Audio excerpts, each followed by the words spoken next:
Shalom Bapak Ibu sekalian. Pada saat ini kita masih bersyukur, kita masih diberikan waktu dan kesempatan sehingga kita masih bisa merasakan kebaikan Tuhan bagi kehidupan kita, merasakan pertolongan Tuhan bagi kehidupan kita dengan nyata.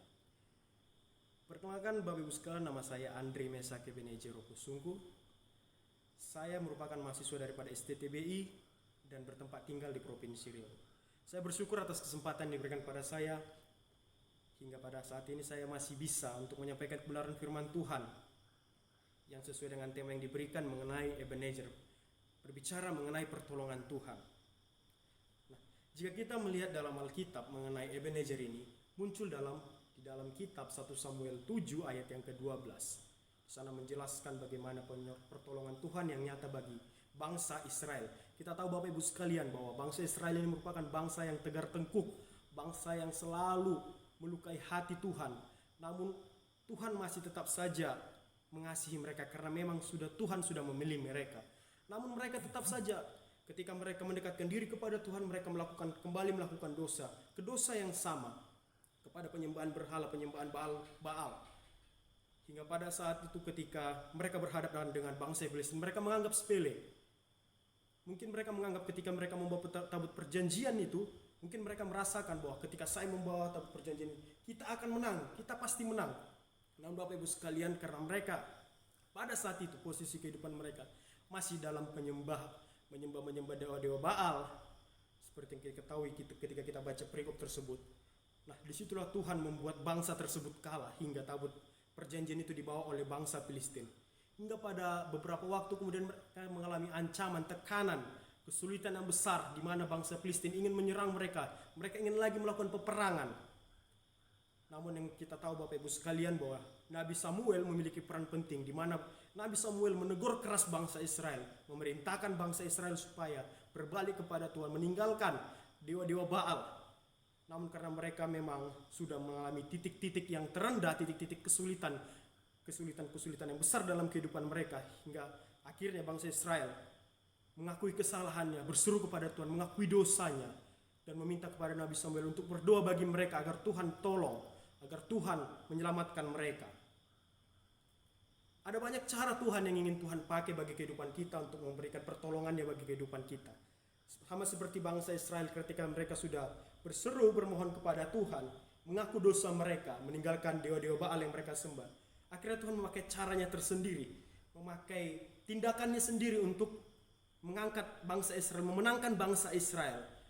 Seperti kita ketahui bahwa Tuhan menggunturkan bunyi yang hebat yang membuat orang Filistin kacau. Kita tahu Bapak Ibu sekalian bahwa ketika ada bunyi yang mungkin yang sangat kuat, itu akan mengacaukan pendengaran kita, konsentrasi kita, sehingga bangsa Filistin menjadi kalah dan bangsa Israel menang. Demikian juga Bapak Ibu sekalian dalam kehidupan kita. Banyak cara Tuhan yang bisa Tuhan lakukan untuk mengangkat kita. Ada banyak cara Tuhan yang bisa Tuhan lakukan untuk menolong kita. Demi menyelamatkan kita, Tuhan bahkan rela mengorbankan orang lain. Saya ingin membawakan sebuah ilustrasi Bapak Ibu sekalian, di mana ada salah seorang hamba Tuhan di suatu daerah. Dia ingin melakukan sebuah pelayanan ke daerah lain, atau kita katakanlah ke luar kota, ke tempat kota yang lain. Namun sebelum dia berangkat, sebelum dia menaiki untuk bertolak ke tempat atau loket PO bus yang ingin dinaikannya, dia berdoa terlebih dahulu kepada Tuhan, meminta pertolongan Tuhan, meminta Tuhan menjagai dia dalam perjalanannya. Hingga tiba di tempat loket bus tersebut, ternyata bus itu masih kosong, namun tidak menerima sewa lagi Bapak Ibu sekalian. Kita tidak tahu apa penyebabnya. Akhirnya singkat ceritanya bus ini pergi meninggalkan bapak tersebut, hamba Tuhan tersebut. Hingga berhentilah ketika dia berdiri di depan pinggir jalan, berhentilah bus yang memang bisa dikatakan tidak menyenangkan hatinya. Padahal ketika bus yang ingin ditampungannya itu pergi, hamba Tuhan ini memiliki hati yang kesal, marah. Mengapa mobil ini tidak mau menerima sewa?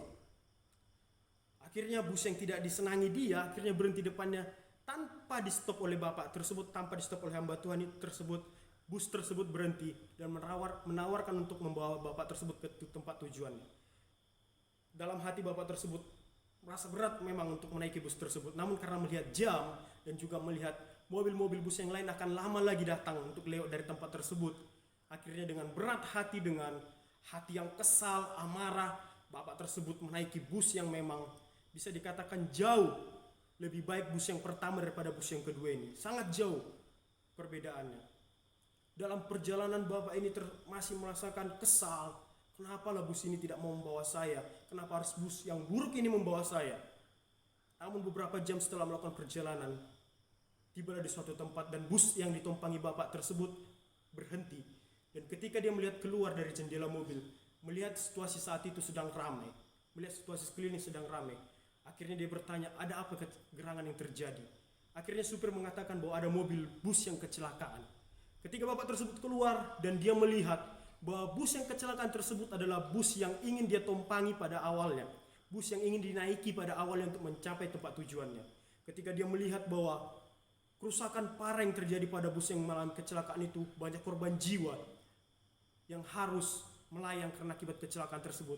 Dalam hati Bapak tersebut mengucapkan, terima kasih Tuhan, Engkau masih menjagai aku, Engkau masih menolong aku, Engkau masih memberikan pertolongan bagiku Tuhan. Dalam hati Bapak tersebut dia berkata, Tuhan sangat sayang bagiku, sehingga dia menyelamatkan aku, hingga dia merelakan orang lain menjadi korban daripada aku, demi menyelamatkan aku. Maka daripada Bapak sekalian, Tuhan itu melakukan cara-caranya, Tuhan itu melakukan tindakannya, terkadang di luar akal kita, terkadang di luar naluri kita berpikir kita. Maka daripada Bapak sekalian, kita harus membangun komunikasi yang baik dengan Tuhan, membangun hubungan kita dengan Tuhan agar kita selalu mengerti apa yang Tuhan inginkan dalam kehidupan kita. Memang kalau kita melihat ilustrasi tersebut Bapak Ibu sekalian, bagaimana kekesalan yang dialami oleh Bapak tersebut karena tidak bisa menaiki bus yang diingininya. Namun itu merupakan cara Tuhan. Itu merupakan suatu cara yang ingin Tuhan berikan kepada dia, sehingga untuk menyelamatkan Bapak tersebut. Terkadang memang cara Tuhan tidak sesuai dengan kehendak daripada kita. Cara Tuhan tidak sesuai dengan keinginan hati kita, yang mungkin membuat hati kita merasa kecewa, membuat hati kita merasa Tuhan tidak hadir. Namun Bapak Ibu sekalian, rancangan Tuhan adalah rancangan yang terbaik bagi kehidupan kita. Amin. Rancangan Tuhan adalah rancangan yang nyata bagi kehidupan kita. Mungkin saat ini engkau merasakan bahwa yang Tuhan lakukan itu tidak benar, tidak sesuai dengan keinginan hatimu. Namun lihatlah, pada akhirnya pasti yang terbaik yang akan Tuhan berikan bagi kehidupan kita. Puji nama Tuhan. Nah, maka daripada itu Bapak Ibu sekalian, baiklah kita menyadari bagaimana pertolongan Tuhan dalam kehidupan kita, bagaimana agar kita mendapatkan pertolongan Tuhan yang tepat pada waktunya, agar kita memperoleh kasih karunia pertolongan Tuhan itu indah pada waktunya Bapak Ibu sekalian, seperti yang disampaikan pada ilustrasi tadi. Itu ilustrasi tersebut merupakan dari sebuah kisah nyata yang saya ambil, yang dialami oleh seorang hamba Tuhan, oleh seorang gembala sidang ketika dia ingin melakukan pelayanannya. Nah, maka daripada itu Bapak Ibu sekalian, ada 3 langkah yang harus kita lakukan agar kita mendapatkan pertolongan Tuhan tepat pada waktunya atau indah pada waktunya. Nah, yang pertama itu Bapak Ibu sekalian, kita harus membaca dalam Efesus 4 ayat 22 sampai 24. Yang pertama itu adalah meninggalkan kehidupan yang lama. Efesus 4 ayat 22 sampai 24. Saya akan membacakannya. Yaitu bahwa kamu berhubung dengan kehidupan kamu yang dahulu harus menanggalkan manusia yang lama. Perhatikan Bapak Ibu sekalian, menanggalkan manusia yang lama, yang menemui kebinasannya oleh nafsunya yang menyesatkan. Kemudian ayat 23, supaya kamu dibaharui dalam roh dan pikiranmu. 24-nya, dan mengenakan manusia baru, yang telah diciptakan menurut kehendak Allah di dalam kebenaran dan kekudusan yang sesungguhnya. Nah, di sini Rasul Paulus menjelaskan bahwa bagaimana seseorang itu dalam menjadi manusia barunya, yaitu dengan menanggalkan manusia lamanya, menanggalkan tabiat lamanya, menanggalkan kebiasaan lamanya yang melenceng daripada keinginan Tuhan, yang jauh daripada keinginan hati Tuhan.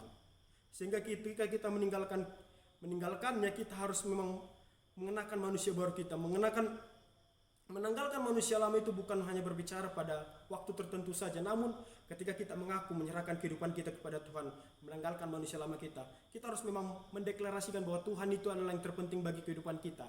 Kita harus mengenakan hidup yang baru kita, mencerminkan kehidupan keteladanan Kristus bagi kehidupan kita, agar hidup kita mendapatkan pertolongan yang nyata dalam kehidupan kita Bapak Ibu sekalian.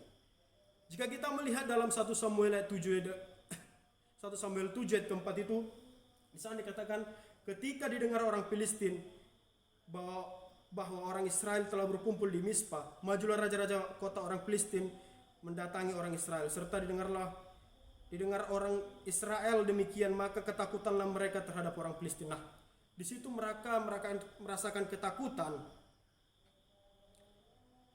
karena memang bangsa Filistin ingin mengancam mereka. Nah, di ayat keempat dikatakan bahwa kemudian orang Israel menjauhkan para Baal dan para Asyitoret dan beribadah hanya kepada Tuhan. Nah, mereka mengakui kesalahan mereka, mereka meninggalkan kehidupan mereka yang lama agar kiranya Tuhan menolong mereka.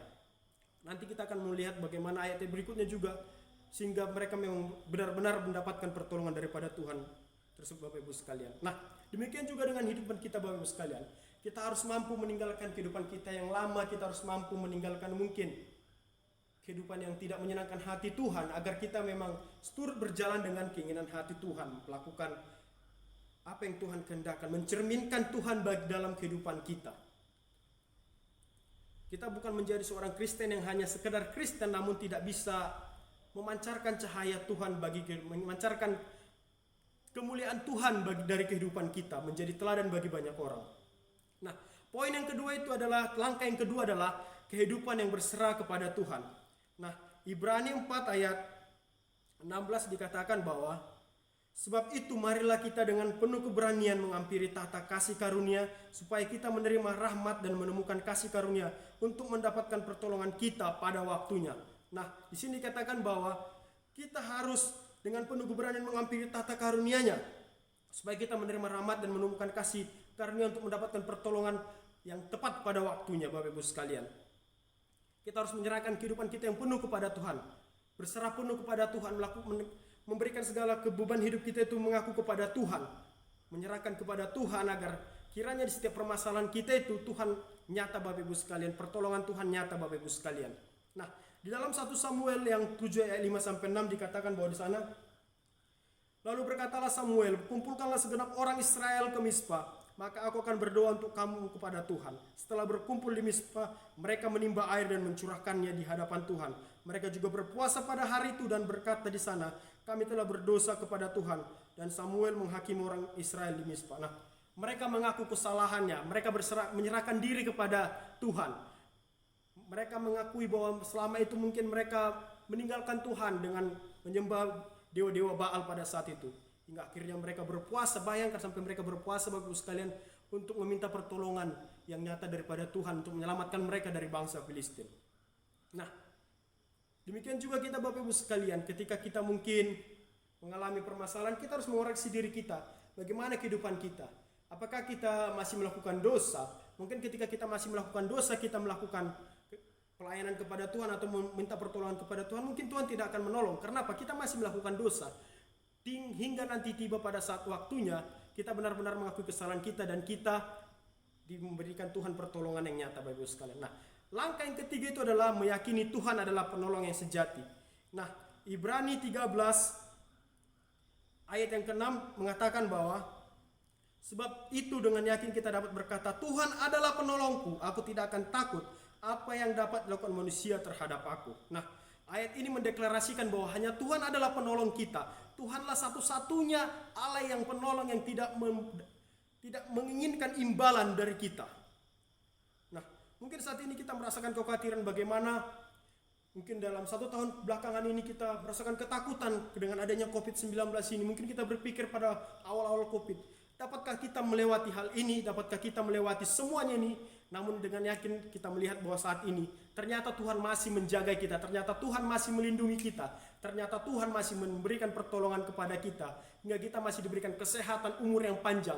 Kita masih berdiri pada saat ini, kita masih bisa menikmati rahmat Tuhan, mengikuti aktivitas kita, pekerjaan kita dengan leluasa, karena Tuhan yang masih memberikan pertolongan kepada kita. Maka daripada itu, Bapak Ibu sekalian, kita harus, yang perlu kita ketahui adalah bahwa memang Tuhan adalah pertolongan yang sejati, bahwa memang Tuhan adalah Allah yang selalu senantiasa menolong kita ketika kita menyerahkan diri kita sepenuhnya kepada Tuhan. Ebenezer, Tuhan sampai di sini Tuhan masih menolong kita. Sampai di sini Tuhan masih memberikan kita pertolongan hingga nanti kita kembali kepada Dia. Tuhan masih akan memberikan kita pertolongan yang lebih dahsyat lagi, yang di luar dugaan kita. Asalkan kita tetap percaya kepada Tuhan. Puji nama Tuhan. Hanya ini saja.